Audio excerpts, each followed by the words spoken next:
Hi, welcome to this lesson. So in this lesson, we are going to be looking at creating multiple objects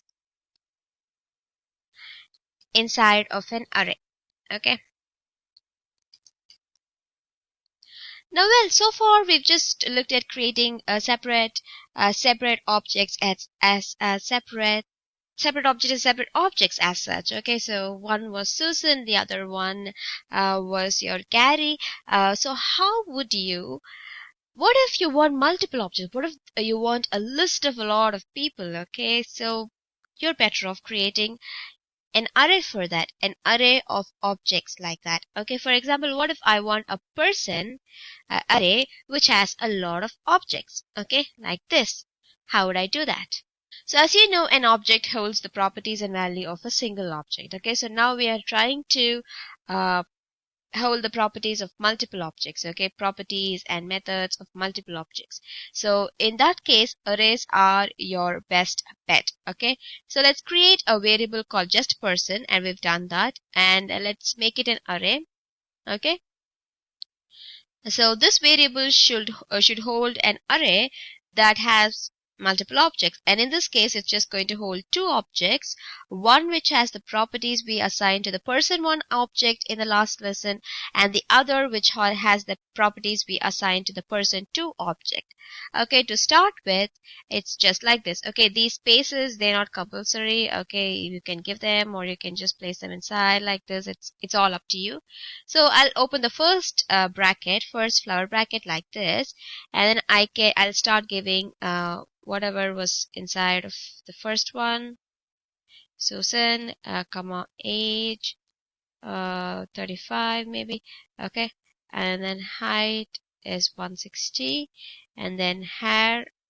Okay, let me make it all small letters so I don't forget to access them with their capital first letters. Okay, as you know, JavaScript is case sensitive, right? Okay, hair can be blonde like this, right? Okay, so that's your first object, and after that you have to give a comma like that. Okay, so if you give a comma like that, what are you getting is you can add another element to your array. It can be anything. It can be a string, it can be a number, just a number like that, or something like that. But I can also add another object like this. Okay, so I can give name again, and I can give Gary like this, and then I can give age is 40, and then I can give height is 180, and hair is blonde like this. Okay, so I can give I can create two objects, and I can create many more objects like that afterwards. So I have to end all of my thingies with a semicolon like this. Okay, your objects have to end with a semicolon as well. Okay, all right. So all you have to do is create the object property value pairs within the flower brackets inside of your square bracket like this. So this is similar to your remember the two-dimensional arrays. Okay, so this is similar to the two-dimensional arrays that we saw. So now, how do you access these values? So to access the values, you have to use the same method as before, but this time you have to add your array indices. Okay, so your browser knows which particular object it is referring to, because these objects don't have specific names right now. They just have index. This has an index of 0 in person.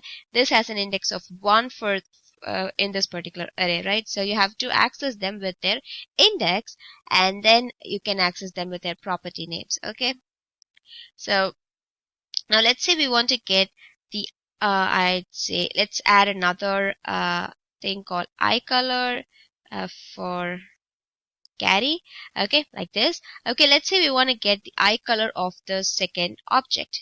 Okay, so this variable has an index of 1 because 0 1, so this object has an index of 1, and so you have to first access person with the index 1, so it'll go to this. Okay, because if I do a console.log of just that, you'd see what you get. Okay, let's do it. Let's refresh. See, I'm getting the object. I'm getting the object with all of the properties and everything. So that's what's inside person1. And then to access the property, eye color property inside of it, I have to give like this, a period and then eye color, which is the property. Okay, so if I refresh, see, I've accessed the eye color property. Now, this is not the only way to access it, right? You can make it like, as I told you, this is similar to a two-dimensional array. So you can open another square bracket, and inside of it, you within quotes, you can give your property name, just like we saw before, right? There are two ways of accessing your properties and the values inside the properties. So you can do it like this, and if I refresh, see, I'm still getting my blue. So that's how you can create multiple objects inside of an array. So you don't have to keep defining them. You don't have to keep declaring new variables for them. It saves a lot of time and line of code, right?